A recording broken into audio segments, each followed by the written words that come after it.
Welcome to Shooty SuperCoach and welcome to the weekend preview. It's going to be a tough old week. There's a lot of people from everything I read. Some have 14 players, some have 16 players to field. Some I've even heard are down around 11 or 12. Unbelievable scenes. I've actually lucked out a little bit. I think with a little bit of trading, I should be able to field 18. Now, as you know, I don't always rate planning intensely and picking a side from round one in relation to the buys. People often talk about that, but certainly a bit of concentration towards that over the last 3 or 4 weeks and how we could counter that, I think has seen me, go okay through the buys. We're not through them yet. I had a good Thursday night, had a good first round of the buys, and hopefully I can have a reasonable amount of players fielded in the third and final week. But look, what are you going to do? Because most people's reaction is to just throw in the towel for this weekend and just write it off. And to a certain extent, that's all you can do. There's no point. You can't change it now. I guess that's the point to say. If you've come to this week and you've got 14 players, and even if you trade, you might get 16, then so be it. The damage is probably done by not glancing towards this week 2 or 3 weeks ago. But I do encourage you to stick to your plans.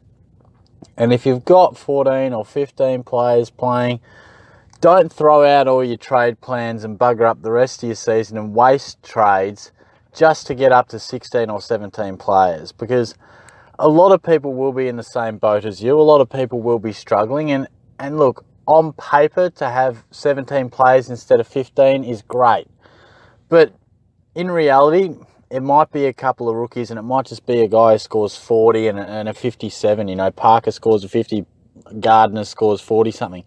So even though you're like, oh my God, I've only got 2 less players in this bloke, it might only be 80 or 90 points. So that's the reason to not just crazily throw everything out and chase players.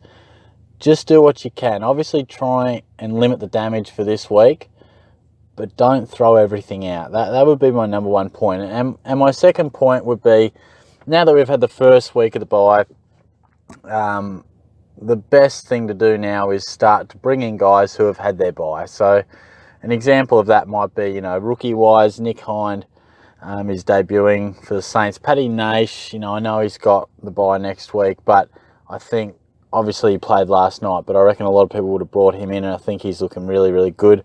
If not, bring him in a fortnight when he's on the bubble. But the idea definitely is, and I say this often, if you didn't trade through the whole bye period, you'd have 30 donuts. By trading smartly, and maybe it's trading out someone who has the bye this week for someone who had it last week, all of a sudden through the bye period, you only cop 28 zeros or 27 zeros. It might be next week, someone like Gibbons, he's been reasonable for us. He'll be up around or beyond 300k. He's done his job. Let's trade him out for either a premium or a rookie who's already had their bye. That's really what you want to be doing. I did it with Marty Hoare this week. I know he's still got a little bit of coin to make, but just in what I need to do in the coming weeks, that's how it fell for me. So that's worth thinking about as well. But look, all I can say is dig in. And if it is disaster, then that's what it is. Don't look at SuperCoach all weekend. Log back on Monday and reassess, regroup, and go again. But the bye period can be really, really difficult. There's no doubt about that.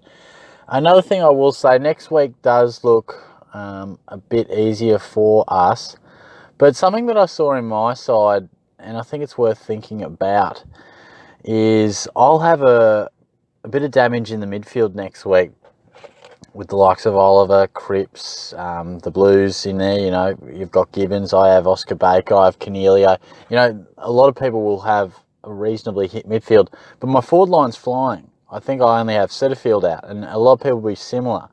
Now, what we don't want to do is get to next week and be like, oh my God, I've got like 2 or 3 zeros in the midfield, but I've got 2 blokes playing on the bench in my forward line, but I can't get them in.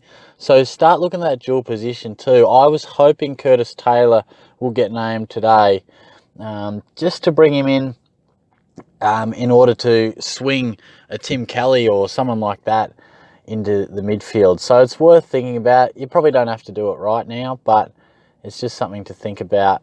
And again, if this week's a disaster, well, make sure next week isn't. Look towards next week already. A few players that you could sort of look at.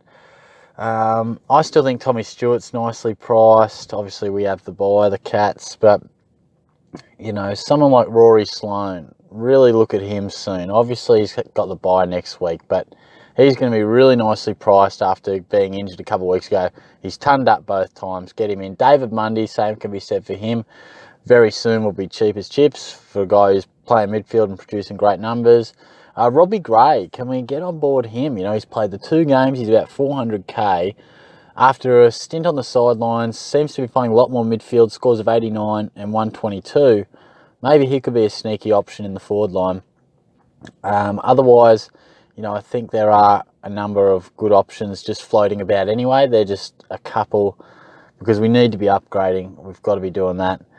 And I just can't stress enough that just be conscious of when these buys are, when you can best utilise those trades. Pulling the trigger and making an efficient trade just can be so beneficial at this stage of the year. But, and again, I can only encourage everyone to just stay on board because I've lucked out a little bit. I'll have a fairly consistent outage of players across every week. Sometimes you just can't plan for it because you want a guy in.